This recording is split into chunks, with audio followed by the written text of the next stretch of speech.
cuan, we be getting money, cuan. Oke Mas Bro, sebelum kita lanjut ke videonya, saya kasih pengumuman bahwa grup STS open lagi grup STS rekomendasi bulan September.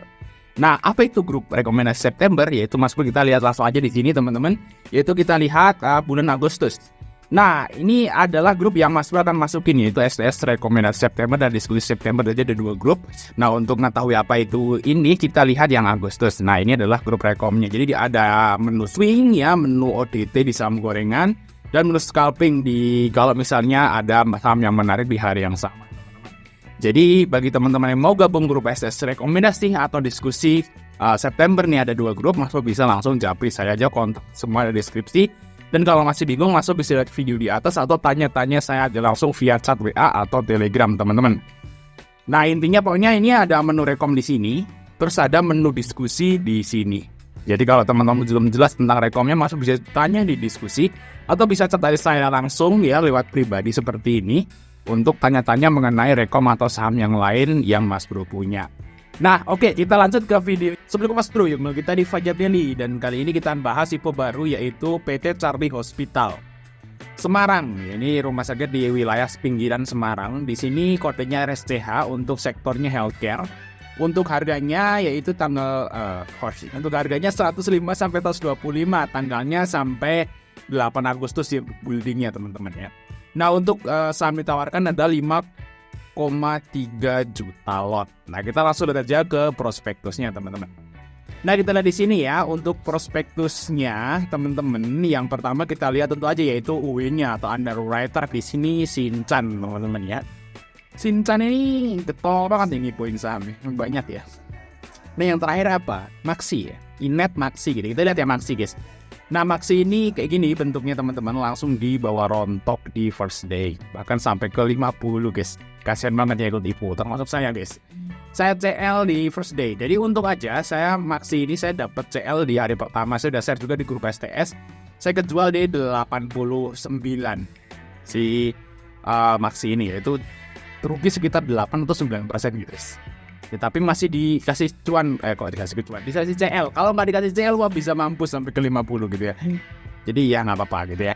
Nah, ini adalah IPO yang menurut saya sih paling horror guys di Shinchan ini. Terus yang kedua adalah saham dari Inet guys. Nah, Inet guys, Maxi horror ya. Kalau Inet gimana? Inet seperti ini teman-teman.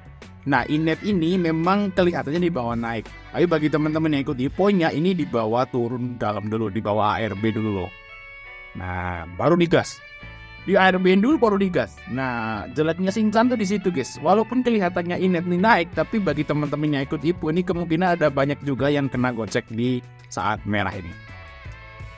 Ini juga saya perhatikan, saya nggak ikut, saya CL di Maxi, Inet saya nggak ikut guys.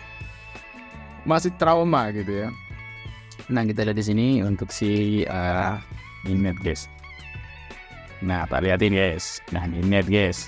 Tuh, lihat kan. Nah, ini kebanting guys. Lihat itu duet gitu ya sampai ARB 2 kali guys. Menit pertama dan menit keduanya di bawah ARB. Nah, kalau misalnya teman-teman yang panik nih, 2 menit tuh waktunya agak panjang loh. Nah, mungkin aja teman-teman bisa di CL di sini. Itulah Shinchan guys. Menurut saya sih ya agak kurang bagus kalau Shinchan tuh ngipoin. Terus selanjutnya adalah Soul. Nah, Soul ini dia kombinasi nih berdua sama Warteg Sekuritas ya. Warteg Sekuritas ya habis juga guys. Oke, terus selanjutnya adalah Sweet. Ini yang terakhir guys. Ya agak lamaan lagi. Kalau Sweet ini masih dikasih cuan kok di hari pertama, tapi ujung-ujungnya juga dibantai juga guys. ARB berjilid-jilid juga. Nah, itulah Shinchan guys ya. Kalau mau win saham menurut saya sih agak kurang bagus ya. Itu menurut historisnya dia. Tapi kalau teman-teman mau ikut tuh masuk ke Charlie ya, mau silakan gitu ya. Nah, kita lihat di sini teman-teman ya untuk Charlie. Apakah ini menarik buat dibeli? Nah, kita langsung baca aja prospektusnya teman-teman. Next, nomor 19. Kita cepat aja, mungkin teman-teman udah paham lah sektor rumah sakit itu kayak apa gitu ya. Nah, kita lihat di sini nomor 19. Nah, ini rumah sakit Charlie dan rumah sakit baru teman-teman. Dan saya itu sering banget lewat. Nah, saya kan ke Semarang nih, kan saya kasih petanya lah ya.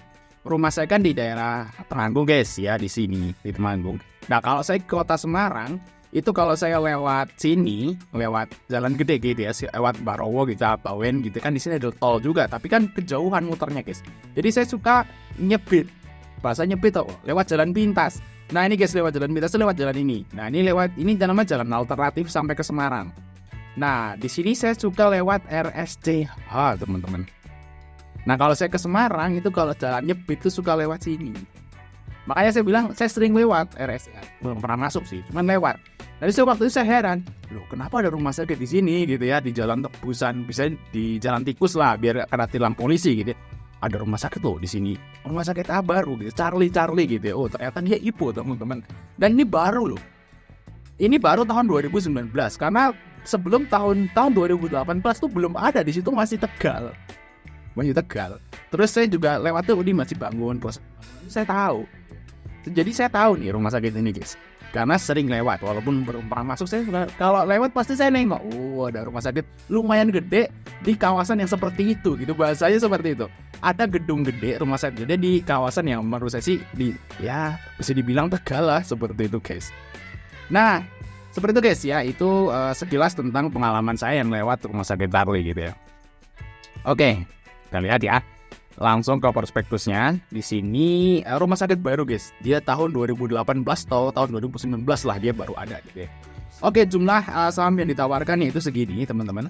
Nah, untuk jumlahnya itu sekitaran 20% dari modalnya. Untuk nilai nominalnya 50. Nah, nilai nominal 50 dijual di 100. Nah, untuk kisaran harganya itu 105 sampai 125. Untuk nilai emisinya teman-teman, nilai emisinya adalah 55 miliar, ya nggak terlalu gede ya, kecil guys. Nah kalau di 125 berarti 66 miliar.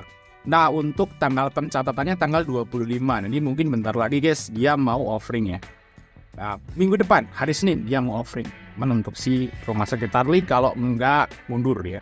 Sorry nih saya bahasnya agak telat nih karena jadi petugas paskibra guys, jadi harus latihan. Stay. Oke guys ya, di sini langsung ke bagian pemegang saham itu PT Wahyu Agung. Dia menguasai hampir 100% dan lihatnya itu sedikit-sedikit ya. Nah seperti ini teman-teman, kalau udah ada masyarakat jadi 20% di sini guys. Nah rencana penggunaan dana, rencana penggunaan dana ini positif teman-teman ya. Sebanyaknya separuhnya ini digunakan untuk bangun rumah sakit lagi di wilayah Demak juga ya, di Semarang Wetan. Kalau yang ini rumah sakit yang sekarang itu di Semarang Kulon ya, dekat Kendal. Nah, Semarang Kulon, Semarang Wetan. Nah untuk sisanya separuhnya lagi digunakan untuk pembelian alat-alat medis. Jadi rencana penggunaan dana ini jos guys untuk ekspansi. Bagus guys, rencana penggunaannya itu the best. Dan rencana penggunaan dana IPO terbaik ya seperti ini, ekspansi. Ya kalau buat bayar gaji, apalagi bayar utang, bosok ya. Ini bagus guys. Nah kita lihat guys, langsung ke bagian sini yaitu kebijakan dividen. Nah dia akan membagikan dividen berapa guys di sini guys. Nah setelah tahun bla bla bla 50% dari laba tahun bersih tahun berjalan mulai tahun 2023. Nah kalau tahun 2023 untung, nah RSCH akan bagi dividen di tahun 2024. Untung ya guys ya, 50%. Oke guys. Nice, kita lihat dari total aset ya, aset dari ekuitas. Nah kalau kita lihat di sini dia itu oke guys ya, jumlah ekuitasnya terus tumbuh 42, 44, tiba-tiba tumbuhnya tiba-tiba guys. Kita lihat di sini ya, di tahun 2020 42 M, 2021 naik 44 M, 2022 malah turun, dan tiba-tiba di tahun 2023 ya 2 bulan guys, ini kan Februari, di Desember 2022 itu cuma 37 ekuitasnya miliar. Nah tiba-tiba secara 2 bulan ya itu langsung naik jadi 92. Maaf nggak nih, 2 bulan guys naik kayak gitu kan, aneh. Kalau menurut sih aneh, karena di tahun-tahun sebelumnya itu kayak gini guys ya, standar di 40-an gitu, terus turun-turun dikit gitu. Tiba-tiba langsung naik 2 kali lipat, 3 kali lipat, hampir 3 kali lipat ya dalam waktu 2 bulan. Mantap ya. Nah aneh nggak tuh? Saya sih aneh. Dan untuk liabilitasnya mas, tiba-tiba ya dari hutangnya yang 53 M langsung turun jadi 3,9 M selama 2 months, only 2 months. luar biasa guys. Apakah ini dipoles kalau pas mau IPO? Ya mungkin aja mau IPO guys, makanya dipoles, utangnya ditekan, ekuitas dinaikin, biar fundamentalnya kan jadi bagus. Nah coba kita lihat guys, apakah fundamentalnya bagus? Kita lihat di sini tentunya. Nah kita lihat dari laba bersihnya guys ya. Laba tahun berjalan ini rugi terus guys, semenjak berdiri nih guys. Nah semenjak berdiri, oh enggak, di tahun 2021 dia profit ya, cuman di tahun 2022 rugi lagi. Ya mungkin tuh 2021 ada corona gelombang kedua, mungkin rumah sakit yang lain penuh dan ini RSCH ini dapat limpahan pasien lah seperti itu, jadinya dia ada profit. Nah kita lihat di sini untuk di Februari nih 2 bulan guys, 2 bulan di tahun 2023 dia rugi 700 jutaan teman-teman masih. Dan kalau kita bandingin sama tahun 2021 ini turun drastis. Jadi rugi tapi turun ruginya daripada tahun lalu, tapi ya masih rugi. Seperti guys ya, itu untuk kesimpulan dari laporannya RSCH. Oke, terus lanjut nomor 24 udah, nomor 28. Nah, ini udah lock up teman-teman. Nah, kita ada di sini 28 men. Nah, ini udah lock. Nah, di lock guys selama 8 bulan guys. Nah, ternyata kalau kita lihat di sini teman-teman ada sedikit hal yang aneh. Di sini katanya dilarang untuk mengalihkan ya. Yang dapat harga di bawah penaruh umum dilarang untuk mengalihkan sahamnya selama 8 bulan. Tapi di sini hanya 2 yang bilang. PT Wahyu Agung selaku pemegang besaran penyampaian tanggal 11 April bla bla bla tidak akan menjual ataupun mengalihkan sebagian atau seluruh sahamnya selama waktu 8 bulan. PT Wahyu Agung. Terus selanjutnya adalah pengendali perseroan yaitu Yulianto. Ini nggak akan mengalihkan sahamnya selama 12 bulan. Nah kita lihat di sini teman-teman. Di struktur pemodalannya kita balik lagi ke atas. Nah mana? Ini PT Wahyu Agung lock 8 bulan. Yulianto lock 12 bulan. Masih ada 2 lagi yaitu Wahyu dan Sri Mulyaningsih. Nah ini dia nggak ada di situ. Nah, dia punya 0,35 dan 0,03. Ini berapa guys ya? Ini juga lumayan mungkin ya jumlah saham, tapi ya nggak signifikan sih. Kalau mereka misalnya jual di first day gitu ya, ya berat juga ya walaupun cuma 0,35 gitu ya. 0,35 dari 2 jutaan lot. Banyak juga guys. Oke lah, pasti bisa hitung sendiri lah. Yang dia itu nulis ngelop cuman Yulianto dan Wahyu Agung. Wahyu Fitrianingsih dan Sri Mulyani enggak dia. Oke ya, lanjut guys ya, yaitu dari nomor 84. Oke. Nah, di sini 84 yaitu jumlah karyawannya ini terus naik guys. Nah, ini mungkin persiapan ya mau buka rumah sakit yang di Demak gitu ya. Di Demak dia kan mau ekspansi nih buka rumah sakit baru dan dia mungkin lagi training nih bidannya atau apalah karyawannya di rumah sakit yang sekarang. Bisa seperti itu guys. Nanti kalau udah di sana buka sebagainya pindah ke sana. Ya gitu. Tahu nih saya guys, karena saya dulu pernah bekerja. Ya, sebagai karyawan itu saya pernah bekerja sebagai karyawan selama hampir 4 tahun. Ya kayak gitu. Jadi di kantor pusat itu di training beberapa bulan atau mungkin tahun itu untuk ditempatkan di cabang baru seperti ini. Oke lanjut, yaitu nomor 114. Nah ini persaingannya guys. Nah rumah sakit itu atau RSCH itu ada saingannya teman-teman. Di sini jumlah tempat tidurnya termasuk sedikit ya, tapi masih di atas rumah sakit Baitul Hikmah guys. Nah ini di rumah sakit guys. Ya. Tapi jaraknya jauh-jauh. Paling dekat itu 13 kilo yaitu Rumah Sakit Permata Medika. Yang mana itu 13 kilo itu jauh guys. Termasuk jauh kalau menurut saya guys. Nah yang lain jauh-jauh. Oke lanjut, yaitu ke bagian sini teman-teman. Masuk bisa lihat websitenya di charliehospital.co.id.